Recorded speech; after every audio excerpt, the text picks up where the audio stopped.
बिस्मिल्लाहिर्रहमानिर्रहीम। अस्सलाम वालेकुम। गाजर 1 किलो छील कर धोकर उसको कद्दूकस कर लें। चावल आधा कप भिगो लें। अगर उबले हुए चावल हैं तो वो 1 कप के करीब हो जाएंगे। खुशक दूध आधा कप, खोया या बर्फ़ी आधा कप, चीनी आधा कप या हस्बे जायका, बादाम पिस्ता ये गार्निश के लिए, दूध 2 लीटर, घी आधा कप, सब्ज़ इलायची 8 या 10, केवड़ा एसेंस चंद कतरे। ये अब मैंने कढ़ाई में चावल मेरे पास उबले हुए थे, मैंने वो डाल लिए, वरना कच्चे चावलों वो डाल के गाजरें डाल के ये कद्दूकस की हूँ गाजरें।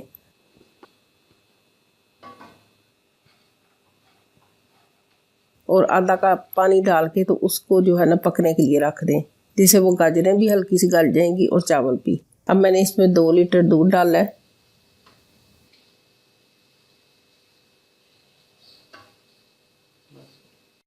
और साथ इसमें मैंने थोड़ा सा नारियल और साथ सब्ज़ इलायचियाँ डाल दी हैं।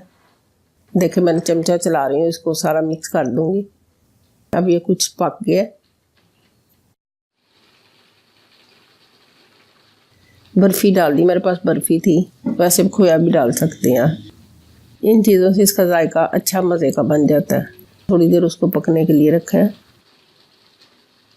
ढक्कन दे दिया। अब ये को 5 मिनट बाद मैंने दोबारा इसको उठाया, वो मिक्स भी हो रहा है और वो पक भी गया है। ये अब मैंने इसमें खुशक दूध डाला है,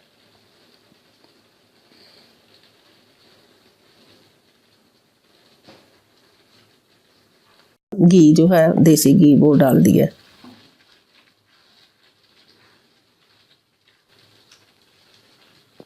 ये चीनी डाल दी है।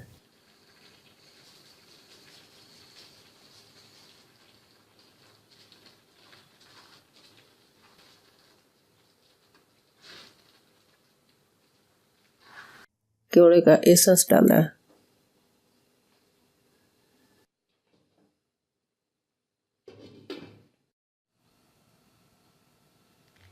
अच्छा मज़े का बना है। आप भी बनाएं और खाएं और हमें दुआ में याद रखें।